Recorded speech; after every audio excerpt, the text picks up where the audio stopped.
You know, one of the things that people don't understand, we have signed more legislation than anybody who broke the record of Harry Truman. That right there, what Donald Trump said, brings to mind a memorable line from Luke Skywalker in the latest installment in the Star Wars franchise. Every word of what you just said was wrong. In fact, according to nonpartisan site GovTrack.com, Trump is in last place in legislation signed by post-World War II elected presidents during their first year in office. And if anything, Trump is breaking records with his historic inaction. But he has been successful in radically remaking the federal judiciary by filling the courts with an especially conservative group of judges. And my next guest says among the most worrisome is a nominee he calls a product of the modern white supremacist machine. Joining me now is Bishop William Barber, President and Senior Lecturer of Repairers of the Breach. Bishop Barber, thank you very much for being here. Good morning, Jonathan. How are you? I'm terrific. An honor to be on with you. Tell us about Thomas Alvin Farr. Yeah. Well, Thomas Alvin Farr is a lawyer in North Carolina that everyone knows, if they've done their homework, is connected to historically to the Pioneer Fund, which was a race-baiting group that funded false scientific narratives, eugenics. It was Nazi-inspired. It undergirded Jesse Helms' campaign. It is ugly. And Tom Farr has been at the center of voter suppression, racist voter redistricting plan, anti-public education, anti-LGBT rights, anti-public education. The question, though, John, I've been thinking about this, is not that Trump nominated him, but that Senator Burr, Senator Tillis approved it, what I call the Trumpettes, who are not as loud as Trump, but they're in line with. They knew this. They knew all of these racist connections. They knew that Farr defended the worst voter suppression law since Jim Crow and lost, and yet they supported him. So why is that? What are their connections to the Pioneer Fund? What are their connections?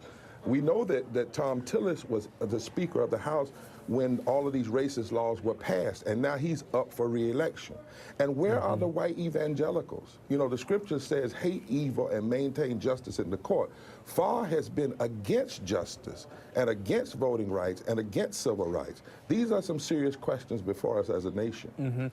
Bishop Barber, the moral authority here seems to have been eroded. It used to be that presidents, members of Congress, particularly in the Senate, would nominate people who, could stand moral scrutiny, who reflected who we are as a nation, whether Democrat, Republican, liberal, or conservative. What does it say to you about this particular political climate, that someone with his background, with Tom Farr's background, that he could be nominated and possibly get a lifetime appointment to the federal judiciary? Well, first of all, it's tremendously concerning for the America. For instance, he's being nominated to a district that looks like the civil rights movement never happened.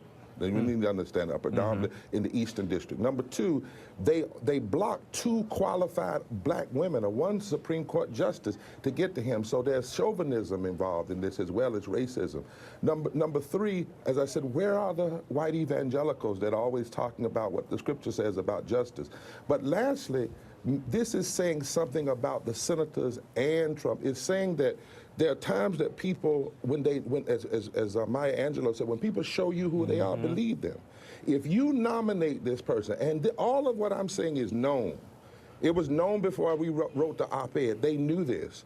It says that there are people that are willing to put their political lives above principle, and that there are theirs who are content in joining Trump and Bannon on the deconstruction of the American democracy and the deconstruction of our justice center and system. And we should be deeply concerned, and we should fight this.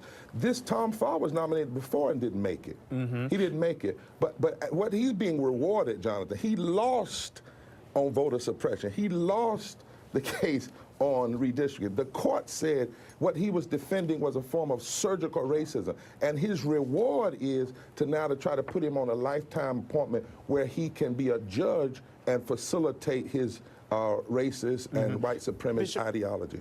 Bishop Barber, let me ask you this last question. Twice now in this interview, you've asked the question, where are the white evangelicals? And it brings me back to when Reverend Dr. Martin Luther King, during the Civil Rights Movement, and he asked the same questions. Why do you think we are always asking the question, where are the white evangelicals when it comes to moments, key moments in civil rights?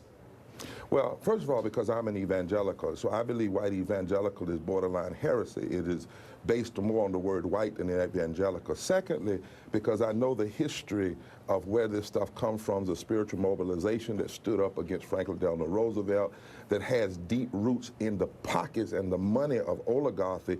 It's the gospel of greed and not the gospel of grace.